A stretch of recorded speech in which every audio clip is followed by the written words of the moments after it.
The U.S. President Donald Trump has set the time and date to announce his decision on the future of the Iran nuclear deal. Trump said in a tweet that he will announce the decision on Tuesday at 1800 GMT. The U.S. president has until May 12th to decide whether to stay in the agreement, also known as the JCPOA, or pull out of it. Meanwhile, France, Britain, and Germany have said that they will stick to the 2015 accord regardless of Washington's decision.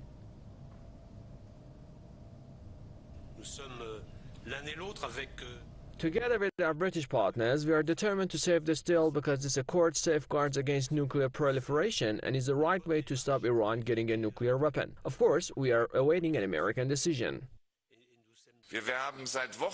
Germany has, alongside France and the UK, the opinion that the nuclear deal JCPOA is a good agreement that makes the Middle East and the wider region more safe and secure, and this is why we are in close dialogue with our American partners.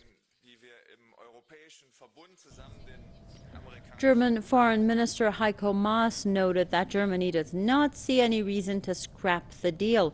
He said Berlin, Paris, and London have come up with good proposals and presented them to the U.S.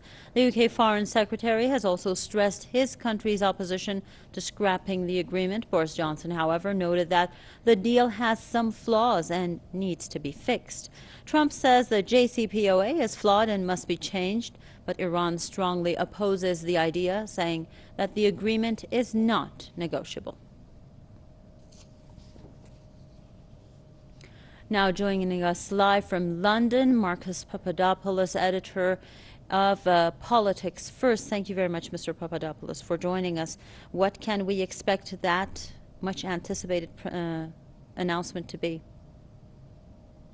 Well, people need to understand that not only does Donald Trump have a visceral disliking of Iran, but he is also beholden to Israel and Saudi Arabia.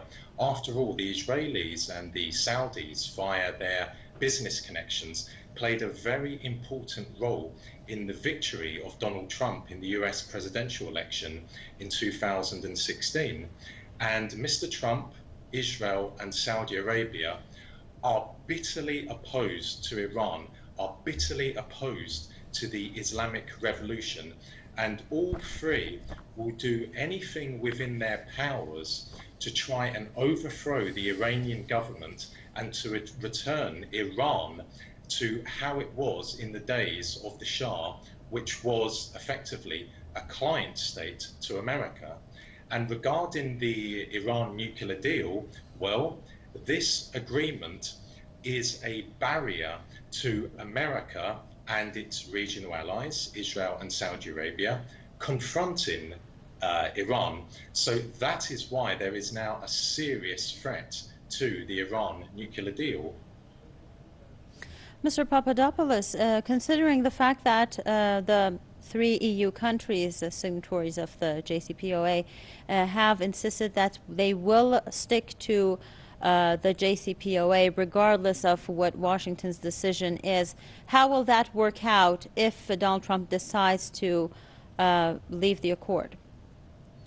Well, despite myself having very, very serious issues with the foreign policy of Britain, France and Germany, on this occasion, in regard to the Iran nuclear deal, I applaud their stance. I think it is very, very refreshing to see London, Paris and Berlin voicing their support to the deal.